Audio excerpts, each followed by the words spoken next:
Yes, জনাব আক্তার হোসেন। মাননীয় speaker, আপনাকে ধন্যবাদ।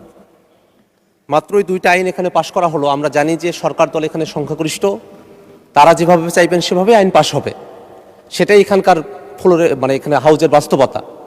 কিন্তু যে দুইটা আইন পাশ করা হলো এবং যে জনমত যাচাইয়ের জন্য এবং প্রস্তাবগুলো উত্থাপন করা হয়েছিল, যিনি সদস্য আছেন তিনিও এই আইনগুলোর বিষয়বস্তু কি তার বক্তব্যের সময় সেই বিষয়টা তিনি উল্লেখ করেন নাই। বিষয়বস্তু হলো যে এই যে সিকিউরিটিজ অ্যান্ড এক্সচেঞ্জ কমিশনের যে আইনটি এবং এই যে বীমা কর্পোরেশনের যে আইন, দুইটা আইনের বয়সের যে বাধ্যবাধকতা ছিল সেই বাধ্যবাধকতাগুলোকে উঠিয়ে নেওয়া হয়েছে। বিলের দিকে তাকালে মনে হয় যে খুবই সংক্ষিপ্ত একটা কথা, যে কমা সেমিকোলন তার পরিবর্তে দাড়ি প্রতিস্থাপিত হবে, শর্তগুলো বাদ যাবে। দেখে মনে হয় যে যেন বা এখানে কোনো কিছুই হইতেছে না। কিন্তু বাস্তবতা হলো এই যে সিকিউরিটিজ অ্যান্ড এক্সচেঞ্জ কমিশন, সেখানে 65 বছরের একটা বাধ্যবাধকতা ছিল চেয়ারম্যান এবং সদস্যদের ক্ষেত্রে, এবং বীমা উন্নয়ন ও নিয়ন্ত্রণ কর্তৃপক্ষ সেখানে 67 বছরের একটা বাধ্যবাধকতা ছিল। বিষয়টি হলো মাননীয় অর্থমন্ত্রী তার বক্তব্যে বলেছেন যে যোগ্য লোক নিয়ে আসা দরকার, দক্ষ লোক নিয়ে আসা দরকার, এই কারণে বয়সের বাধ্যবাধকতা তারা উঠিয়ে দিচ্ছেন। প্রশ্নটা হলো যে এটা কি কোনো ব্যক্তিকে মাথায় রেখে এটা করা হচ্ছে নাকি একটা পলিসিকে মাথায় রেখে এটা করা হচ্ছে? আমাদের যেটা ধারণার বিষয়, যেভাবে বাংলাদেশ ব্যাংকে একটা নিয়োগ হয়েছে সেভাবে যদি কোনো বিশেষ ব্যক্তিদেরকে মাথায় রেখে এই আইনে বয়সের যে বাধ্যবাধকতা ছিল সেটাকে যদি উঠিয়ে দেওয়া হয়, তাহলে মাননীয় মন্ত্রী যেমন দক্ষ এবং যোগ্য লোকের কথা বলেছেন সেই জায়গাটাতে কিন্তু একটা কন্ট্রাডিকশন তৈরি করবে। আইন পাশ হয়ে গেছে, কিন্তু আমরা বিরোধী দলের পক্ষ থেকে আমাদের কনসার্নগুলো এখানে জানিয়ে রাখছি এই কারণেই, কারণ বিএনপি সরকার 2001-এ যখন ক্ষমতায় এসেছিলেন, তারা তত্ত্বাবধায়ক সরকারের নিজেদের মতো করে উপদেষ্টা বাড়ানোর জন্য প্রধান বিচারপতির বয়স যখন 65 থেকে 67 করেছিলেন, তারপরে একটা দীর্ঘ ভোগান্তি জাতিকে আমাদের পোহাতে হয়েছিল।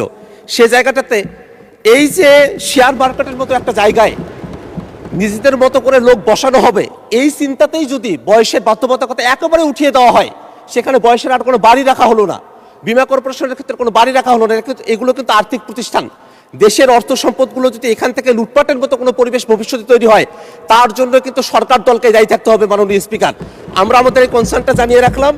আমরা চাইবো যে সরকার যেভাবে বলেছেন সৎ এবং যোগ্য লোক, দক্ষ লোক, সেই কি পরিমাণ সৎ এবং যোগ্য এবং দক্ষ লোককে সেই প্রতিষ্ঠানগুলোতে সামনে নিয়োগ দেওয়া হবে, আইন তো পাশ করা হয়েছে, সেটা দেখার অপেক্ষায় জাতীয় অপেক্ষা করছে। মাননীয় স্পিকার, আপনাকে ধন্যবাদ। ধন্যবাদ মাননীয় সদস্য, কনসার্নটা এক্সপ্রেস করার সুযোগ পেয়েছেন, অসংখ্য ধন্যবাদ।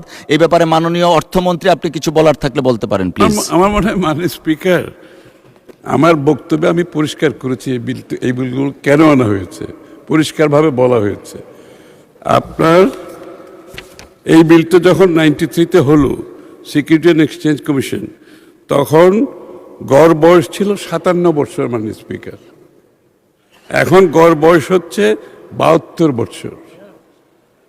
আপনি কি এই লোকগুলোকে কর্মকাণ্ডের বাইরে রাখতে চান? বাংলাদেশের এই নাগরিকগুলোকে, এই অভিজ্ঞ লোকগুলো, তাদেরকে কর্মকাণ্ডের বাইরে রাখতে চান?